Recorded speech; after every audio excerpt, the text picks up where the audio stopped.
In the headlines, Jigawa records 29 new deaths as toll from flooding tops 90. Court sentences Evans to 21 years imprisonment. Again, court fixes Wednesday to rule on FG's suit against ASU as National Association of Nigerian Students block Lagos Airport Road. Away from Nigeria, world leaders attend state funeral, bid final farewell to Queen Elizabeth II. Hello and welcome to Trust News Update. I am Ayuba Ilya. Thank you for joining.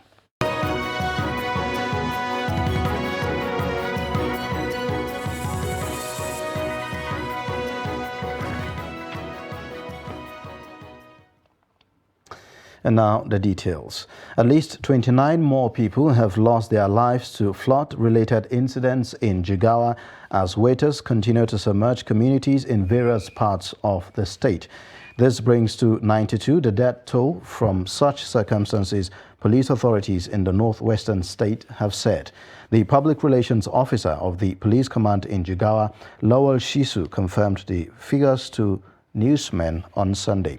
According to him, the deaths occurred mostly as a result of drowning, canoe mishaps, thunderstorms, and building collapses. Floods have continued to wreak havoc in Jigawa as more communities and farmlands are submerged in many parts of the state. Earlier, we spoke to Executive Secretary, Jigawa State Emergency Management Agency, Sani Yusuf Babura, who gives an update. People have been displaced by the two rivers we have in Jigawa, River Hadeja and the River Jamari. And many villages have been displaced.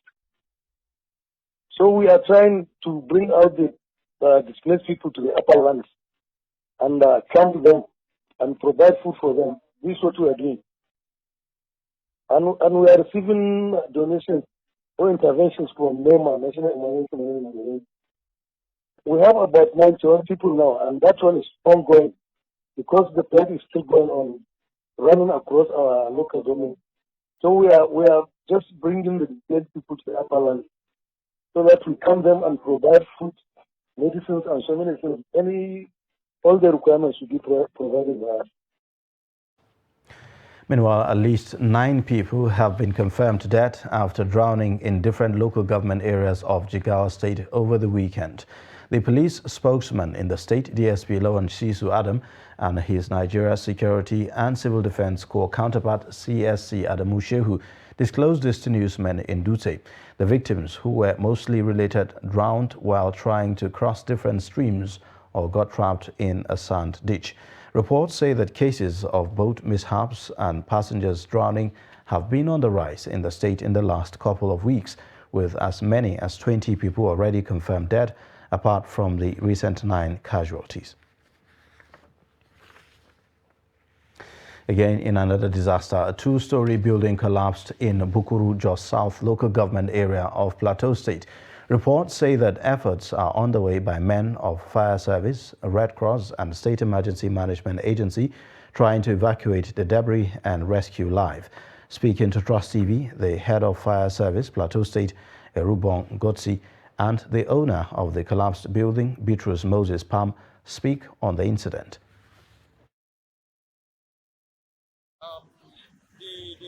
The area, the land is a swampy area, and to the best of my knowledge, it contributed to the collapse of the building.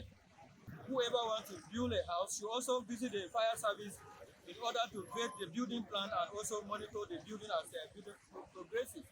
And once the building has been constructed, they should also allow fire service to carry out what we call fire risk assessment. I need the government assistance. Because for me now to raise that kind of amount to start any business now, I didn't have any source. I don't have any source. I don't know anywhere I can start. Even to eat now, I don't know where I can even get what I can even feed my family.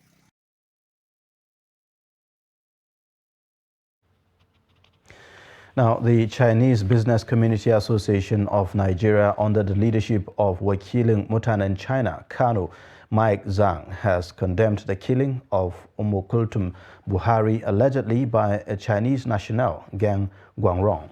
In a statement signed on behalf of the Wakili by his personal assistant, Guang Li, Zhang said that the action is totally condemnable and a criminal act that should be allowed to be professionally handled by relevant security agencies. According to the statement, the Chinese community in Kano is fully in support of the law taking its proper course. While appreciating the hospitality extended to the members of the Chinese community in Kano, the Chinese Association said that they will continue to be law-abiding, friendly, and contribute to the development of Kano. The Chinese national was reported to have stabbed his lover, a 23-year-old, to death at Jambulo Quarters, Kumboto local government area of Kano. Justice Oluwatoyin Taiwo, sitting at the Ikeja Special Offences Court on Monday, convicted kidnap kingpin Chukwudumeme Owamadike, aka Evans, and his accomplice Victor Aduba, a dismissed soldier, guilty of criminal conspiracy, kidnapping, and illegal possession of firearms. In a judgment that lasted for about an hour, the court sentenced Evans to a total of 52 years and the second defendant 26 years jail term. Their victim, Silvanus Ahanonu, was kidnapped in Lagos June 2014 and made to pay over 420,000 naira US dollars as ransom. The sentences are to run concurrently, and Evans is facing 5 different kidnap charges. The National Industrial Court has fixed Wednesday, September 21, to rule on the application for an interlocutory injunction filed by the federal government against the Academic Staff Union of Universities, ASU.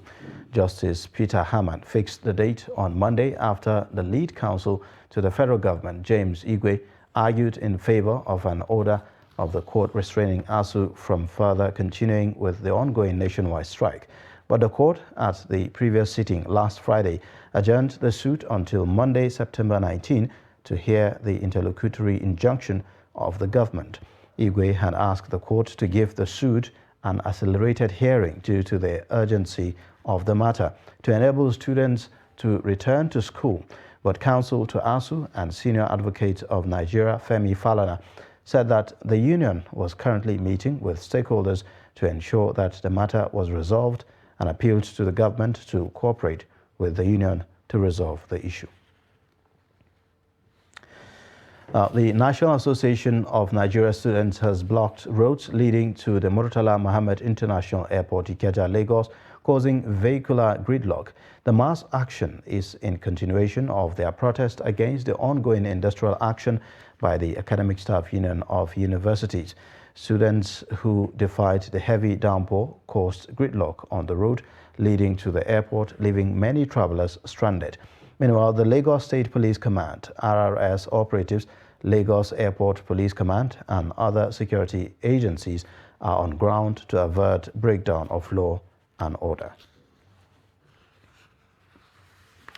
The House of Representatives and Academic Staff Union of Universities have scheduled a meeting for Tuesday to dialogue on the 7-month-old strike.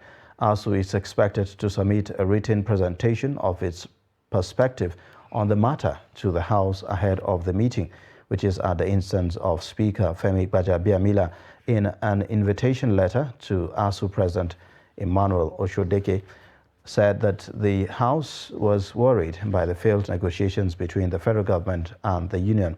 The federal government had dragged the union before the National Industrial Court last week. But despite the litigation, the government and ASU said that they will not foreclose this dialogue aimed at resolving the industrial crisis.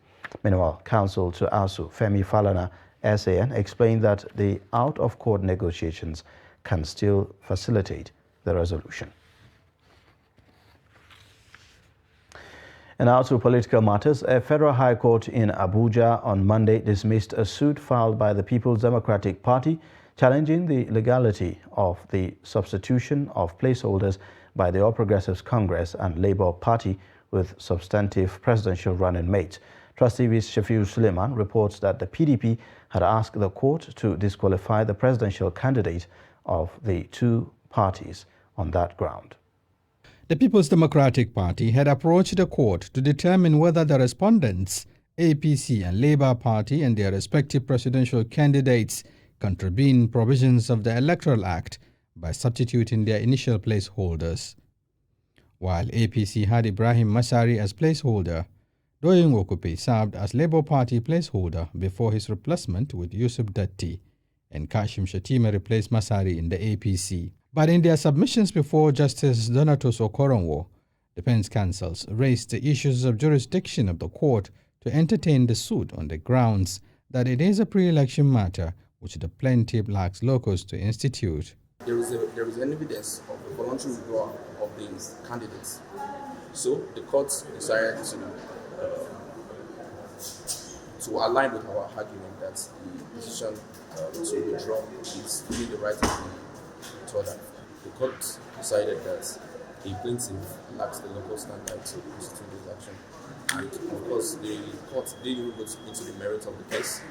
The court held that it lacks jurisdiction to entertain this matter. In his judgment, Justice Donatus Okoronwo held that the court lacks jurisdiction to grant the reliefs sought by the applicants, as he upheld the respondent's argument that the plaintiff actually lacked the locus to institute the case. The trial judge then dismissed the case for want of jurisdiction and a lack of locus standi on the part of the People's Democratic Party to institute the case. Shafiu Suleiman, Trust TV News, Abuja. Ahead of commencement of election campaign, a group called Arewa Solidarity Group convened an interfaith special prayers for security and peace to reign throughout the period.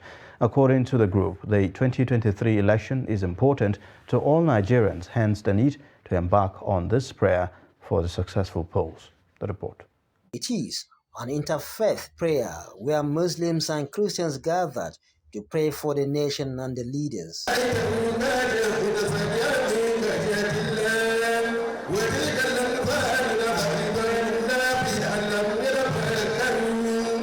Everlasting Father, we begin to ask that you shall restore peace into this country in the mighty name of Jesus. The faithfuls of the two religions believe that with prayers, insecurity and other vices bedeviling Nigeria will be a thing of the past. In the present situation of this country, you can see the high rate of insecurity.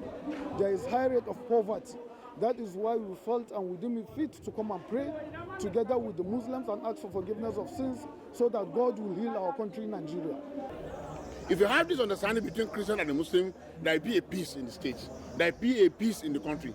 So because all what we found ourselves into this now in this country, it is because of the ethnic and tribalism and religious that create all these things. So if we can scrape it all away and we come together, we have a one thinking and one decision between Muslim and the Christian, we will have a peace in the country.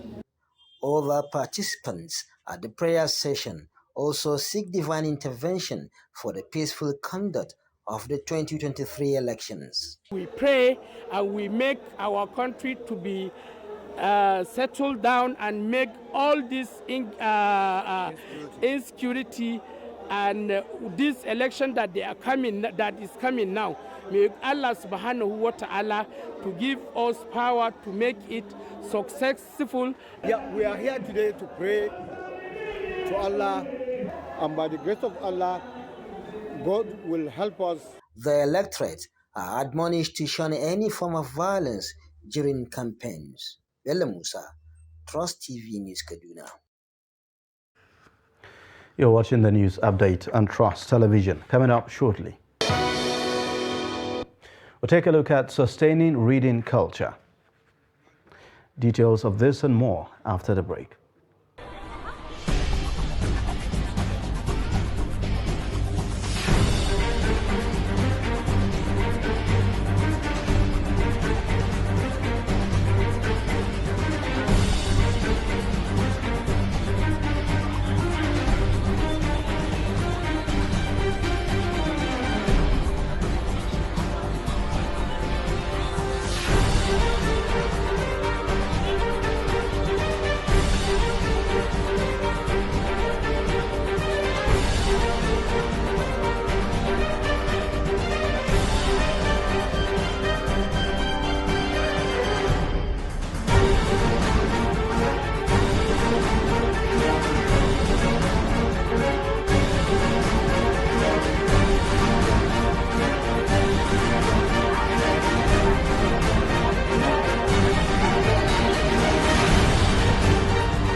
Trust TV, documenting the Nigerian story.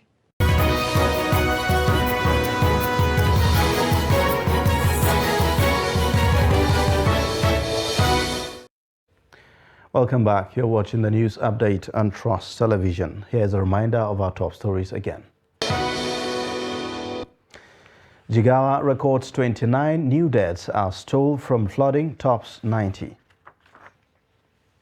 Plus, court sentences Evans to 21 years imprisonment.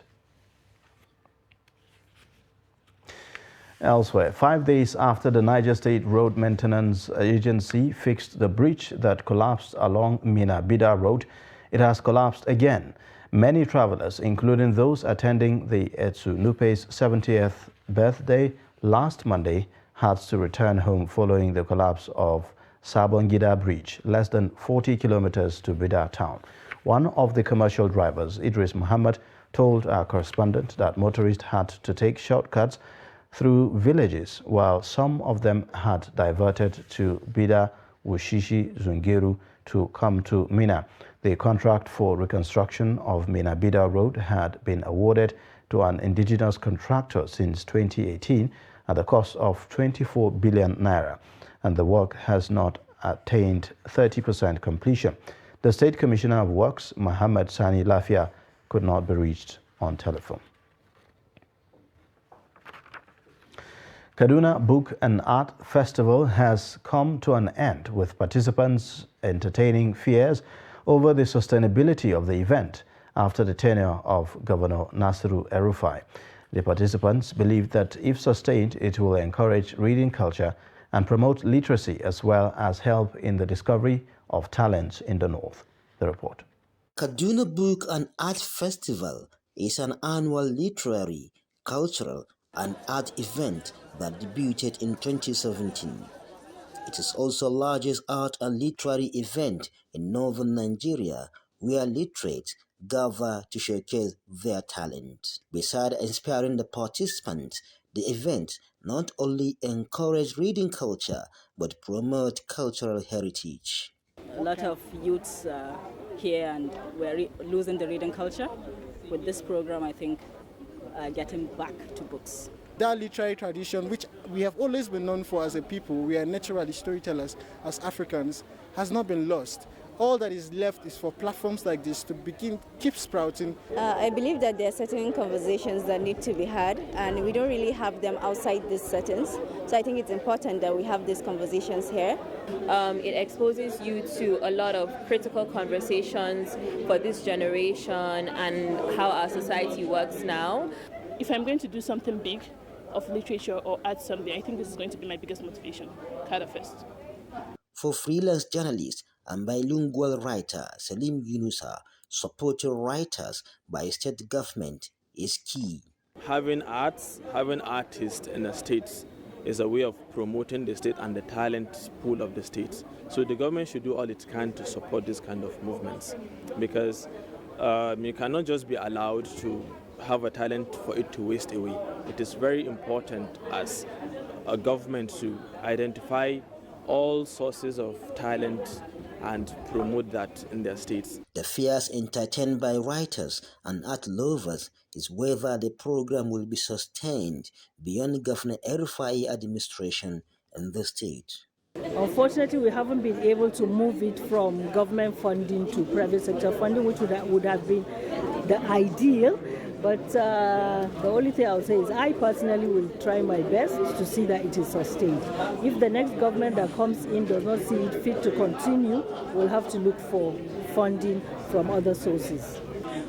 Well, festivals can only be sustained by funding, to be honest with you, and it's hard. It's very difficult, and as long as Kaduna State continues to put its money where its mouth is about wanting to support young creatives, I think this festival will continue.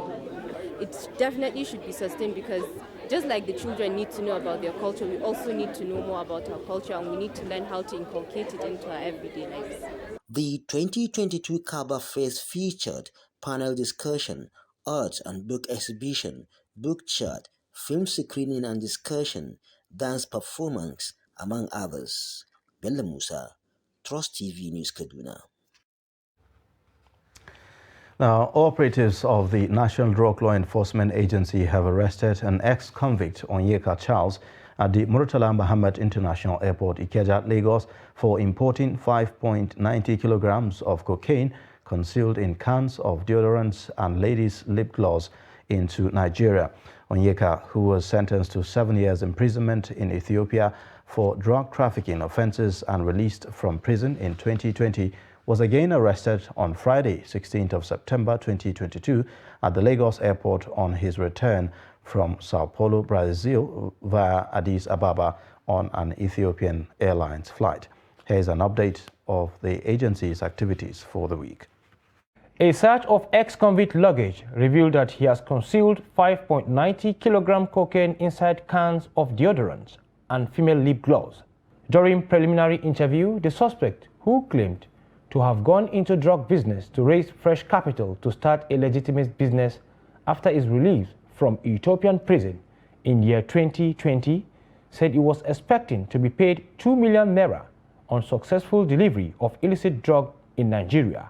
In the same vein, NDLEA operatives on Tuesday, 13 September, intercepted another trafficker, Chukwu Kingsley, who had concealed among food condiments 11,460 tablets of tramadol 225 milligram with a gross weight of 5.7 kilogram and 39 bottles of codeine syrup.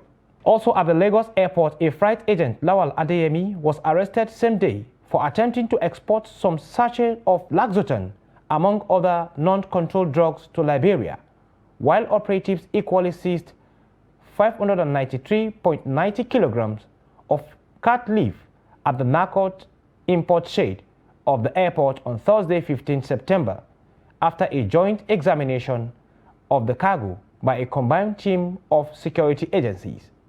Meanwhile, a notable producer of a new psychoactive substance popularly called Akuskura, Kasim Ademola, has been arrested by anti-narcotic officers who intercepted 26,600 bottles of illicit substance meant for distribution across northern states.